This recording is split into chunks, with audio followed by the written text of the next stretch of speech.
नमस्कार, one India Hindi में आपका स्वागत है। मैं हूं राहुल पांडे। कृषि कानूनों की वापसी के बाद अब सीएए कानून को भी वापस लेने की मांग जोर पकड़ने लगी है। एआईएमआईएम चीफ असद उद्दीन ओवैसी ने चेतावनी दी है कि अगर सरकार एनपीआर और एनआरसी कानून लाएगी तो हम एक और नया शाहीन बाग खड़ा कर देंगे। इतना ही नहीं, ओवैसी ने पीएम नरेंद्र मोदी से ये मांग की है कि कृषि कानून की तरह ही सीएए को भी वापस लिया जाए।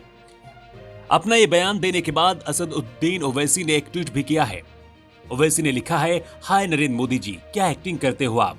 मोदी गलती से राजनीति में आ गए और बॉलीवुड एक्टर बच गए। अगर वो बॉलीवुड में होते तो बेस्ट एक्टर के सारे पुरस्कार जीत लेते। असद उद्दीन ओवैसी ने कृषि कानूनों को लेकर कहा है कि प्रधानमंत्री मोदी अचानक से आए और उन्होंने कहा कि हमारी तपस्या में कोई कमी रह गई थी। ओवैसी ने कहा है कि तपस्या तो उन किसानों की थी जिन्होंने 1 साल तक संघर्ष किया, किसी भी सूरत में उन्होंने अपनी जमीन नहीं छोड़ी। जनसभा को संबोधित करते हुए असद उद्दीन ओवैसी ने कहा है कि जब मोदी को लगा कि उनकी छवि खराब हो रही है तो उन्होंने 2024 लोकसभा चुनाव के मद्देनजर किसान कानून को वापस ले लिया है, क्योंकि वो डरते हैं।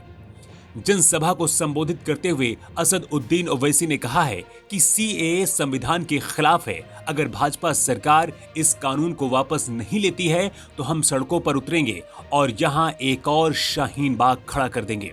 आपको बता दें कि दिल्ली का शाहीन बाग सीएए और एनआरसी के विरोध में प्रदर्शन का केंद्र रहा था और लंबे समय तक यहां पर प्रदर्शन हुआ था, जिसकी चर्चा देश और विदेश में भी हुई थी।